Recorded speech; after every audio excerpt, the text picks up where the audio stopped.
Dear Sis, I'm doing great. Everything's been great. Everyone's been great.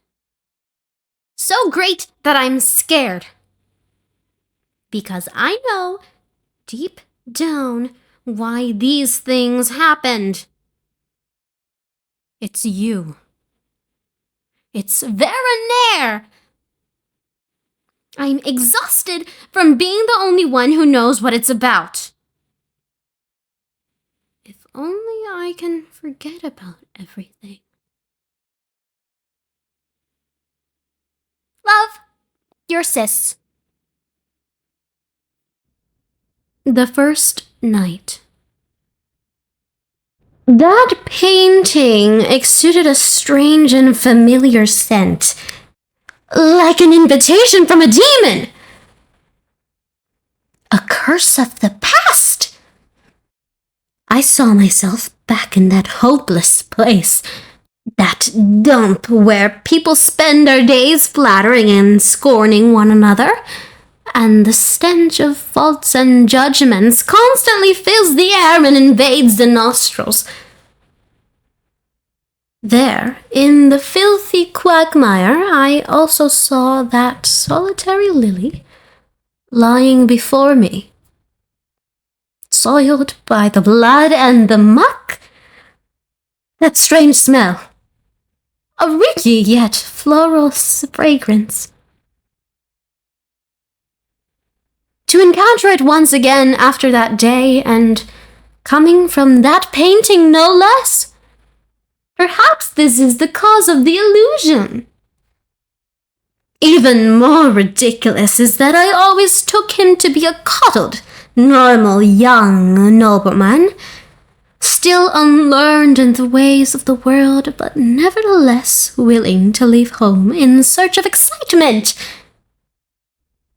How incredibly naive. Perhaps none who came here could be considered normal.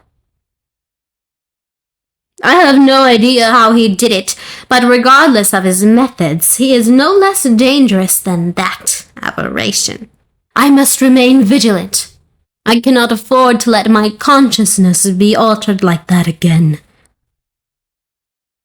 That which is forgotten need not be recalled. And I have no need of memories. Yes, I do believe I must find that herb as soon as possible.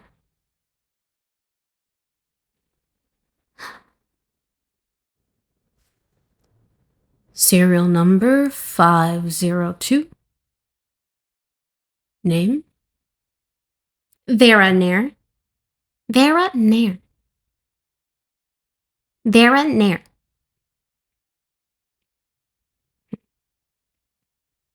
Test indicators. Alert and oversensitive. Mentally fragile. Has a conscience. Inclination. One who treads on thin ice as she tries to escape reality. Test results. Overall evaluation. Subject 502's test level that humans inherently possess an evil nature was lower than expected. Methodology. Subject 502 is a skilled perfumer with an extremely sensitive sense of smell. The test's medicine may not affect her. Therefore, it's necessary to invest in other factors in the experiment that can affect Subject 502's emotions. And in an attempt to accomplish that, a believer who claims to be able to contact the dead through spiritual means was added to the test group. As for the provision of perfume-making equipment, our deduced model suggests that the advantages of providing such equipment outweigh the disadvantages. The risk that the test medicine may be analyzed does exist. But in her state of emotional instability, the likelihood that Subject 502's rational emotions dominate for her to analyze the medicine is quite low. Conversely, the likelihood that Subject 502 makes custom perfume to influence other test subjects is much higher. Analysis summary. The provision of equipment was necessary and correct. Subject 502 didn't just use her custom perfume on other test subjects, she even used it on herself.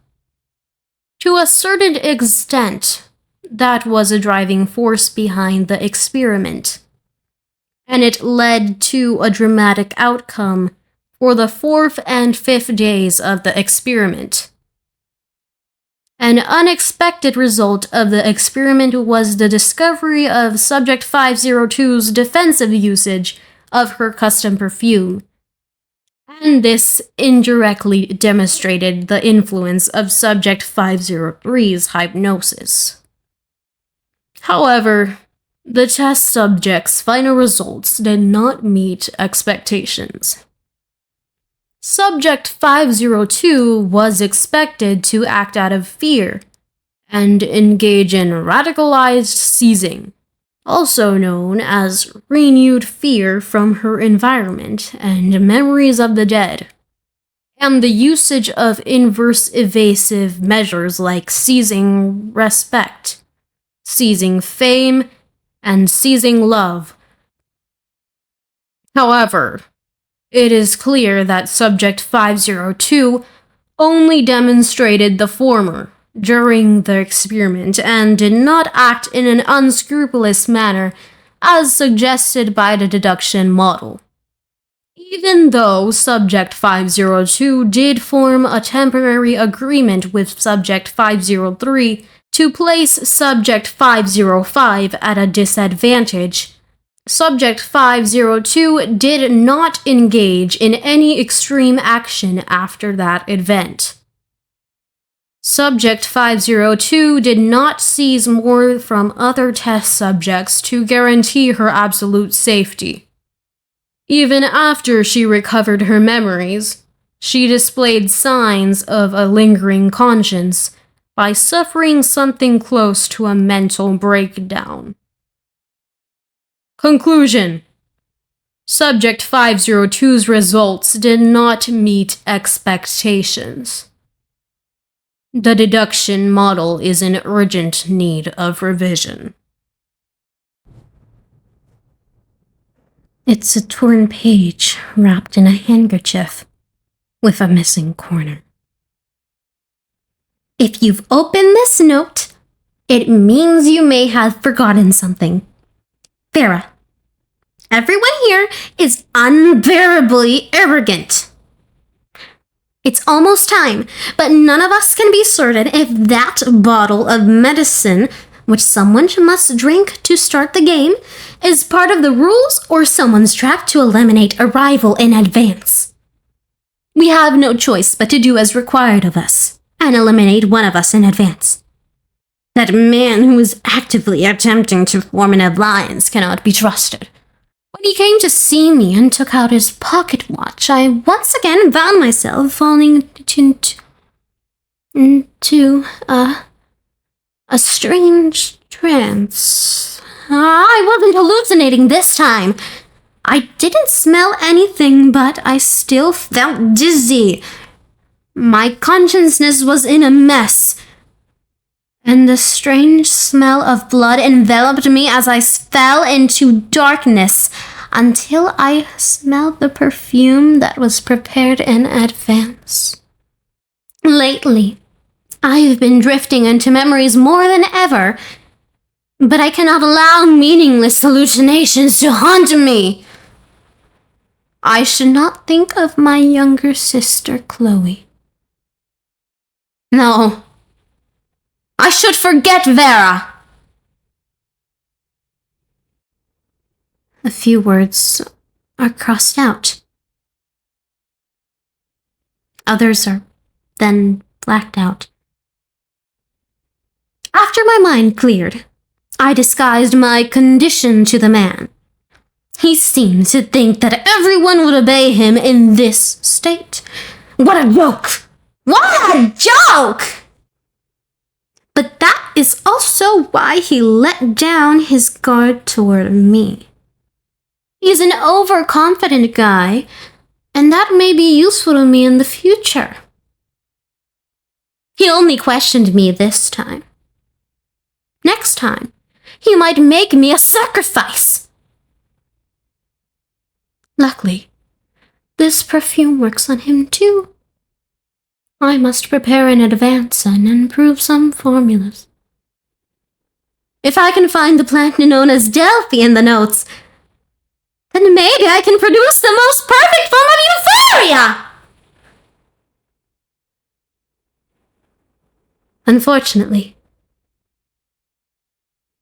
it doesn't grow in the garden, and I can't find it anywhere.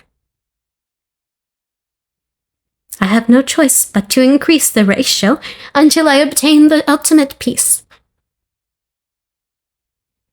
In this rotten swamp of strife, this fragrance is my only paradise. It's reassuring to know that smells can be shrouded. And so can memories.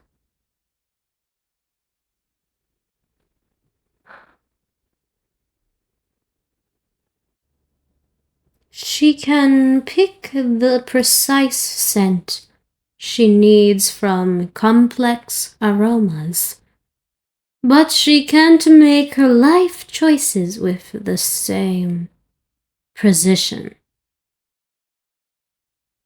Pure aromas can bring a moment of peace, but they can't fill the deepest longings of her heart. She tries to find the perfect recipe.